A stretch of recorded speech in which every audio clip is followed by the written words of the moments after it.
Observer, décortiquer, décrypter le comportement humain avec humour. J'aime regarder les gens avec Émilie sur Fréquence 8. Bienvenue dans votre rendez-vous J'aime regarder les gens. Je suis pour cela accompagné d'Émilie qui va tenter d'analyser notre comportement du quotidien. Bonjour Émilie. Bonjour à tous. Oui, effectivement, alors moi j'adore regarder les gens, leur comportement, leurs réactions. Et ce que j'aime le plus, ce sont les habitudes qui me sont totalement étrangères, incomprises. Je les observe, je les dissèque, mais surtout j'essaye de les comprendre. Aujourd'hui, on va parler d'un truc qui m'énerve prodigieusement, c'est les gens qui font mal leur travail ou qui le font pas bien du premier coup. Alors, vous allez me dire, ah, vaste sujet, mais ça peut vite devenir très chiant quand même, hein. Bon, clairement, on a tous eu au téléphone des gens à qui on explique précisément notre problème et au moment où tu penses que tu vas avoir une solution ou au mieux une explication, bah, ça raccroche. Ouais. Donc tu rappelles, et puis là tu tombes sur quelqu'un qui n'est absolument pas au courant de ta situation et forcément il est incapable de te repasser la personne que tu as eue avant. Ça énerve, hein, oui. Deuxième, les banques.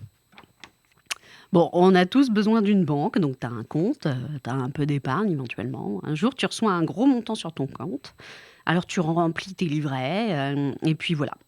Et puis tu te maries, tu vas changer de nom à la banque, puis voilà.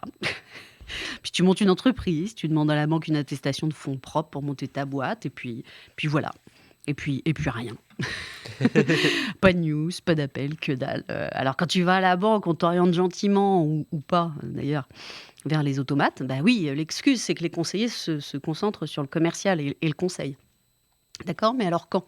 Je vois pas bien, du coup, je vois pas ce qu'il faut faire. Moi, je vois pas, donc banque en ligne, hein, voilà, hein, histoire de pas avoir des services que ça coûte moins cher. Faut pas déconner, il y a un moment, si t'as pas le service, autant que ça coûte moins cher. Les opérateurs téléphoniques, d'ailleurs, c'est pareil, hein. Maintenant, quand tu as un problème, c'est simple, c'est l'enfer, hein, pour avoir un conseiller ou 2 heures d'attente dans les boutiques. Donc, quitte à pas avoir le service, autant payer moins cher. Ou quitte à pas avoir du tout de service. Oui, voilà, c'est ça. Et pour le papier peint, hein, le papier peint ? Oui, le papier peint. L'autre jour, je vois un papier peint sur le site d'un magasin de bricolage. Je me rends un samedi matin dans une zone commerciale. Rien que de le dire, j'hyperventile. Donc, je vais dans le magasin et là, pas de papier peint. Faut le commander, il sera dans un mois. Tu le commandes sur Internet et puis tu le récupères directement chez toi, hein.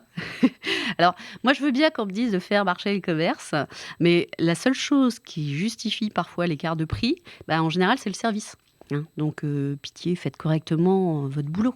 Ah là là, le monde est perdu, ma bonne dame. Oui, le monde est perdu. À la semaine prochaine, Émilie, pour de nouvelles aventures. Observer, décortiquer, décrypter le comportement humain avec humour. J'aime regarder les gens avec Émilie sur Fréquence 8.